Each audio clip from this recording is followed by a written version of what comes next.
welcome to QI, which tonight is a tissue of lies. Let's meet our perfidious panel, the Duke of Deception, Adam Hills. The Duchess of Dissembling, Sarah Pascoe. The Marquis of Mendacity, Jack Whitehall. And with his pants on fire, Alan Davies. Our buzzers this evening are charged with enigmatic mystery. Adam goes. Sarah goes. Jack goes. And Alan goes. I don't believe it! So, before we start, remember that I have hidden a lavatory inside one of the questions, all right? Because it's the answer is one of the questions involves a lavatory. And if you think you've spotted which it is, you wave your penny and spend it. You spend your penny. All right, let's start with a lark. We like to do larks on the answer is. I'm going to show you how your senses can deceive. So, Alan and Jack, you should each have a rubber hand and a little grey wooden partition. Alan will explain and Jack will explain. Really? I'm not quite au fait with prosthetics, but I'll give it a crack. Oh, my hand's here. I see. That's it. You can stand up, Jack, if you like. Oh, yeah, if you want to do it. Okay, this goes here. Yep, like that. OK, what you've got here is a perfectly obvious real hand, your right hand, and a perfectly obvious fake hand. And you've each got a brush. So all I want you to do is brush each hand sort of simultaneously. And what you should feel, Adam and Sarah... Excruciating pain. is that... It's like, hard into the hands, it's they're raw! Sarah, scream! We'll come to that. At the moment, just a gentle rubbing. Eventually... This hand will fall off. Eventually, you will feel in the rubber hand the same sensation you feel in your real hand, which seems extraordinary. Yeah. But you will. And let me know when you do. OK. It may not have happened yet. And then you have to keep going. Sorry. You have to keep going. I'm keeping going. I'm keeping going. I'm now starting to feel that this is my hand. That's it. That's what happens. Having trouble Are you not, Sarah? No. You're not feeling anything? No. Keep going, Alan. Oh, that's nice. You like? Yeah. So you can feel that in the rubber hand? Lower. Yeah, definitely. Lower. You play your cards right, might get a happy ending with this. You're not feeling anything, Sarah? It feels very much like my hand, like a separate... Oh, now it does feel like your hand. No, not that hand. My hand feels Well, that like would my hand. do, yes. My hand has never felt more like it belongs to me. I'm going faster. I think that will help. OK. OK, I got it! I've got it! Faster is better. Keep on. Right. It really does feel like... It's my hand now! It's bizarre, isn't it? It's genuinely bizarre. And now you can get out the other brush. What? What?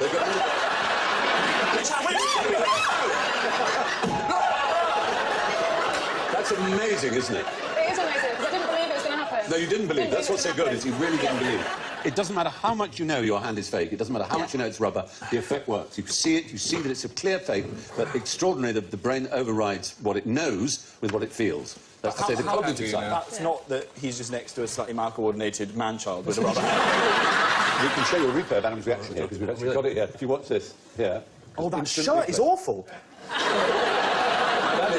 That is genuine. And the... it's made all the more extraordinary by the fact, of course, you, as is well known, have a prosthetic foot. I do indeed. And so you are used to all the cliches there are about prosthesis and about phantom limbs and all the rest of it. And as you well know from wartime, the screams of pain people had once they'd been amputated in the limbs that no longer existed. They swore that their shins or their feet... having itches and then you can't Itches. Can you imagine anything more agonising, having an itch in something you can't scratch? Did I tell you, I met this guy who was in America, and he was a Vietnam veteran, and he knew someone who'd lost both legs. Yeah. And he went to see him in hospital and said, I still haven't had sex with my wife. And he said, why not? He said, I haven't got any legs now, I feel awkward, I don't really, you know. He said, well, you should just do it. He said, really encouraged him to do it. And then he went back to see him, and he had a smile on his face. And he said, so what did you do the thing? And he said, yeah. And with no legs, you can get right on up there.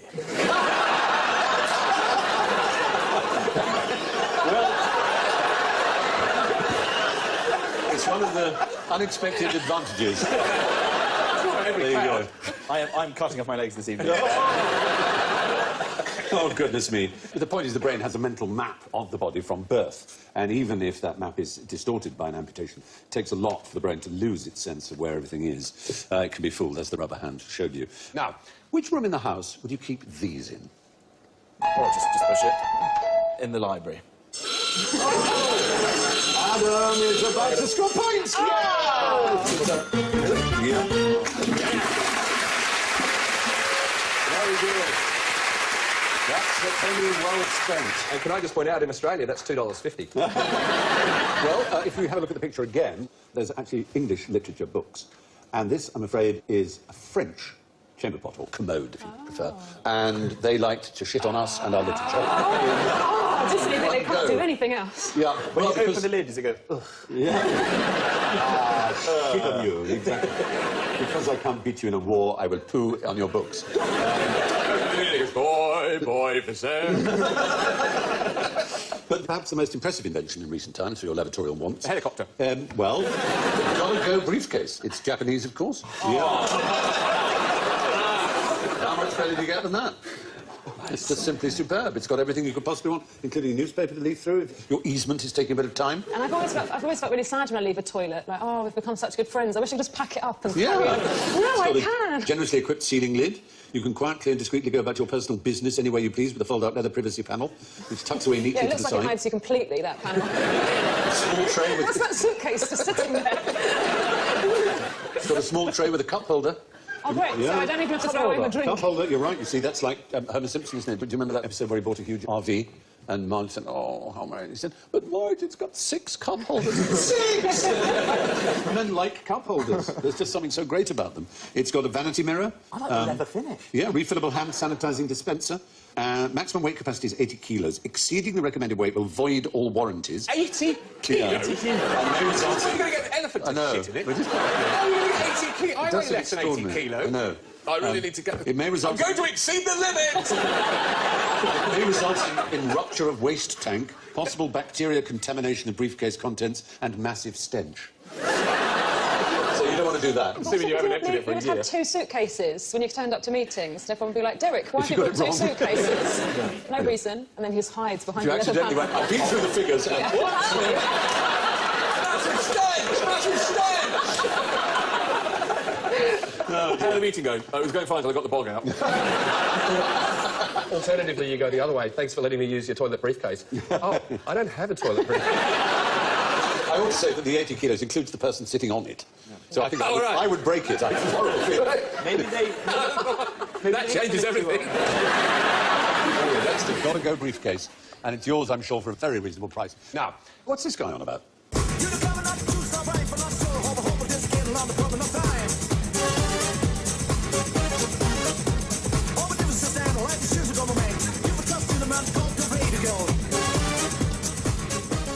That was a 1972, rather before its time, piece of rap by an incredibly famous Italian called Adriano Celentano, who is not known here. He had a huge hit with this, which is called Prisen Collinen Sinai Chusol. You can see it written up, and that'll help you. Oh, wow. Prisen Collinen Sinai Chusol, in the Colmen Seulan, Prisen Collinen Sinai Chusol, all right. Which is Italian for Gangnam Style. Yeah. What it is just babble. Yeah, It's babble that is supposed to sound like English. To an Italian, it sounds more or less like English sounds. There's that famous clip of the person on Malaysia's Got Talent where they're singing Mariah Carey, yeah. Can't Live Without You, which is possibly the greatest song ever recorded. But she's heard it clearly through Second Party and doesn't know what the lyrics are, so she bursts into the chorus and she just goes, Ken Lee Booty Bootachu. This is about a guy called Ken Lee. Anyway, that was a huge hit in 1972. Number 1 in Italy, and it was in the top 10 in France and in Belgium and the Netherlands. It's babble that is supposed to sound like English. But in 2011, London-based filmmakers Brian and Carl produced a wonderful film called Squirrel, which used a similar technique. The dialogue is actually gibberish, but sounds like English. It's had over 7 million viewers, and we can actually show you a bit of it here. Run VT. It's fine for me to display the Joe drink all around the masturbation town while I, for Master the Pope for Green, and... What for why I chose Farinol? What for why I bleed the whole chase Patrine? You wanna get for what?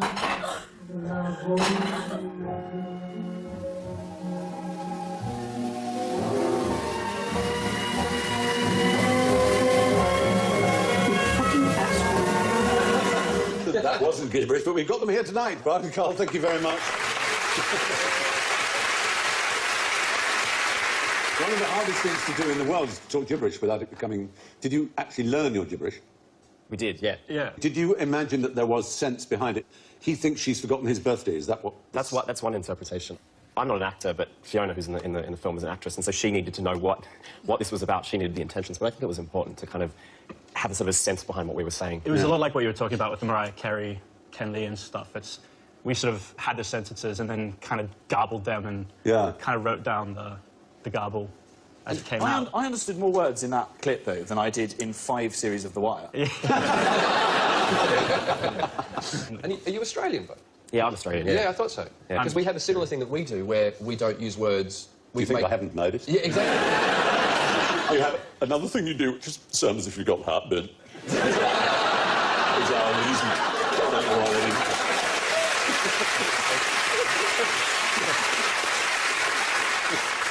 That's how they get the actors on Home and Away to do an emotional scene. They just give them heartburn. The cafe's foot, down again. Australians will make enough noises that could be a sentence, but there are no actual words in it. It's just, I'll try. So, you having a good night? You all right? Yeah, I was all right, man. You enjoying your time with Guillaume? I was all right, I know what you're about.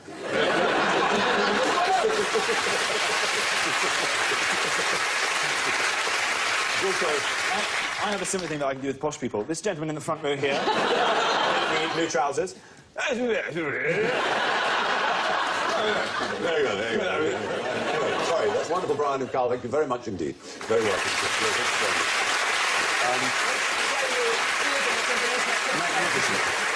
So, time for some refreshment. Here we go. Let's have you pass that there to Sarah, if you would, Alan. There you go. There's one for you, Jack. You pass one to Adam. Yeah. Thank you very much. I'll have one myself. And there's one for you, Alan. There you go.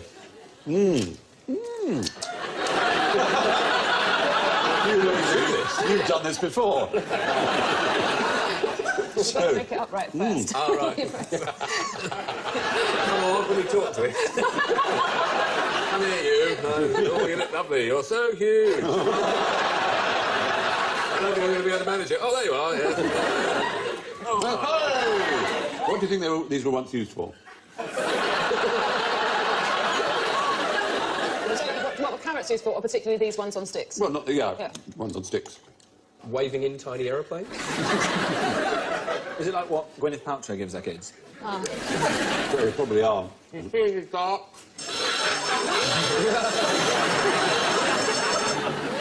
Seeing in the dark. Well, you're in the right area. When was it said that carrots could help you see in the dark?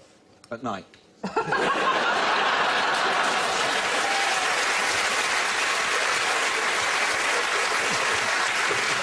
In this period in history, was it made known to people, this idea, which is not really true? The Dark Ages. Not the Dark Ages.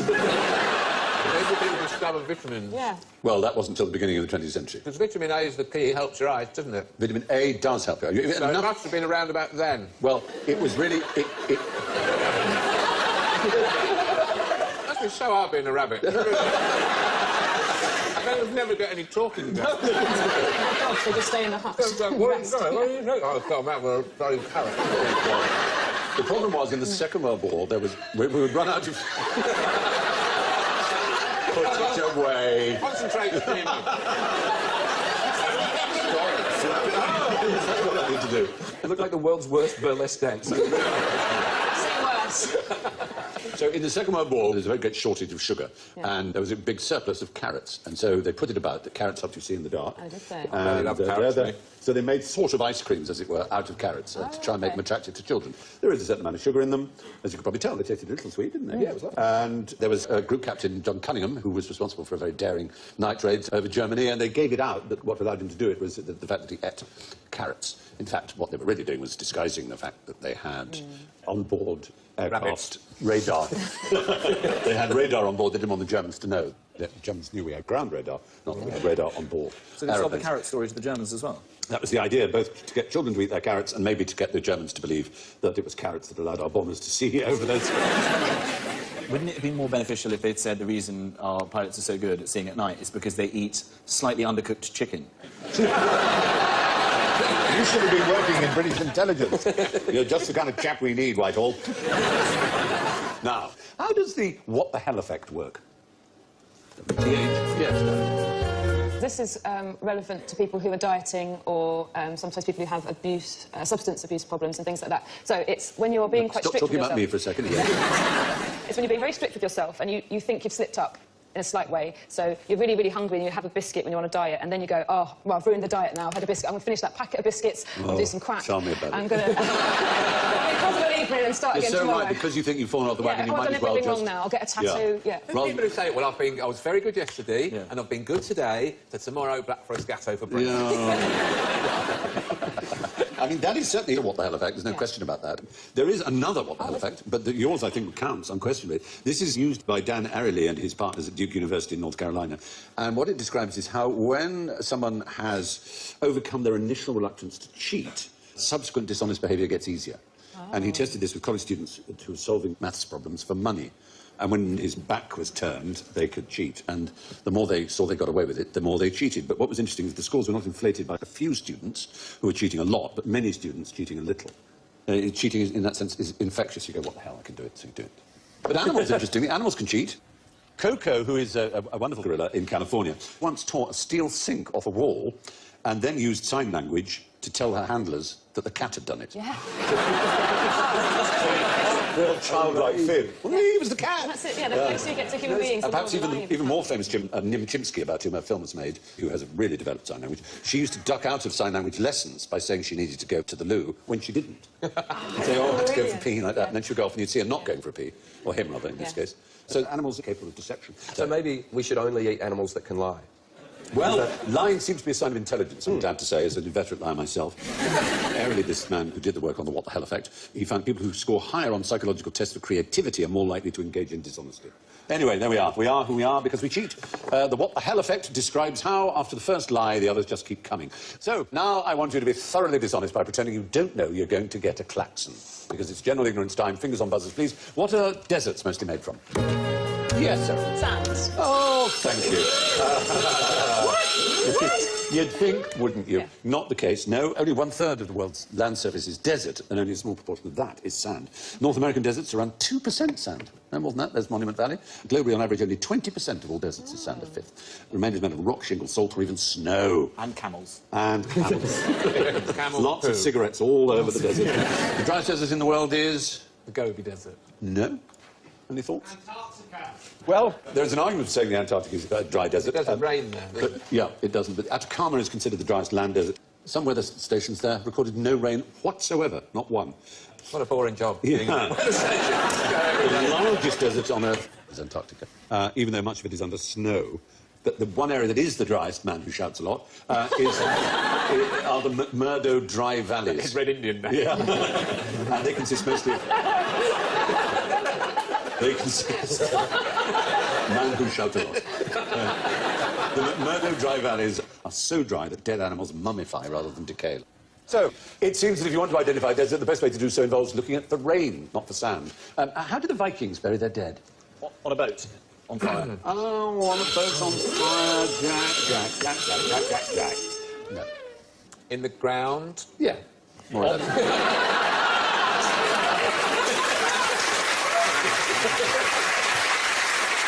Yes, I'm a bit sad about how tentative I was about that. The myth of the burning longboat is very, very recent, 19th century. In fact, there is one story of Baldur, a god who was apparently burned like that. The rest of it is pretty much Ladybird books. I love the Ladyboy books. Did I say Ladyboy books? Ladybird books. Yes, Vikings sometimes buried their dead in a boat, but always on land. Which bit of whale did they use to make a whalebone corset? I'm going to take a punt and say the jaw. Not the jaw. Penis. Was it? Not the penis. Is it not part of the whale? It's not, it is part of the It is whale. part of the Not the whale. wish. Did you say the wishbone? So for Huge course- tug of war. Is it the ribs?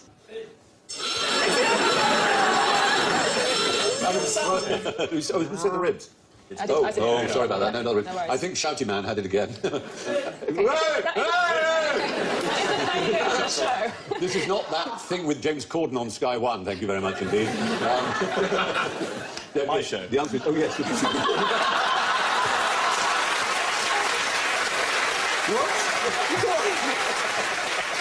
More's the pity. More's the pity. I wish it were. The shouty show.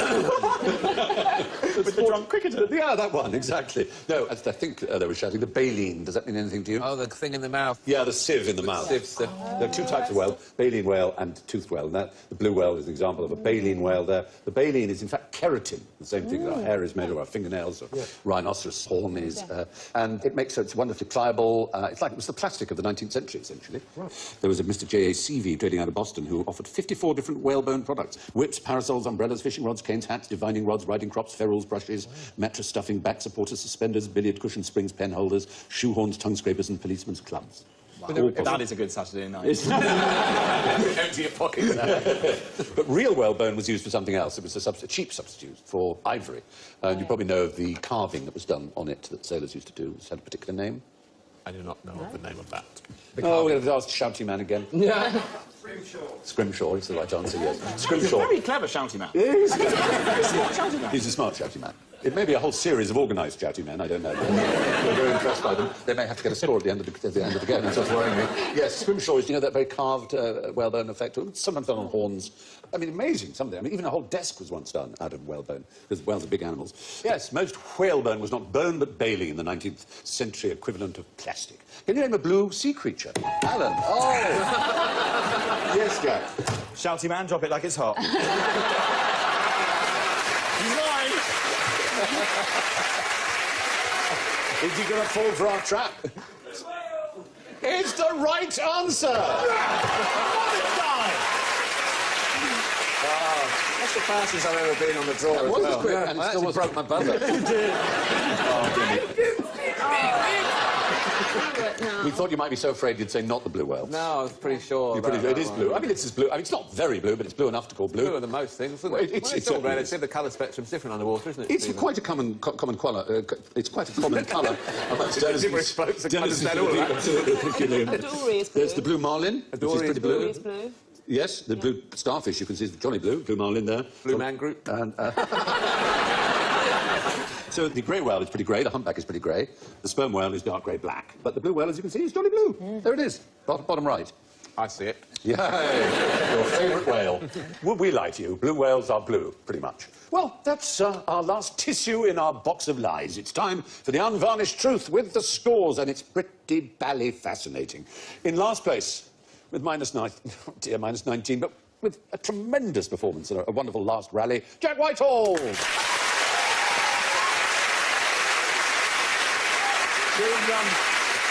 minus 11, an entirely creditable third place. She knew so much. Sarah Pascoe.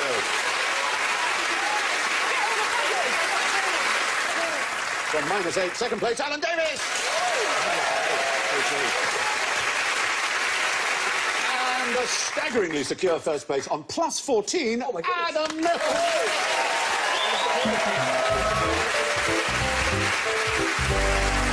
Tonight calls a special award of minus 39 for the shouty man in the audience. Yes, it only remains for me to thank Adam, Jack, Sarah and Alan and leave you with the last words of Spanish Prime Minister General Ramon Maria Navarrete. I do not have to forgive my enemies. I have had them all shot. Good night.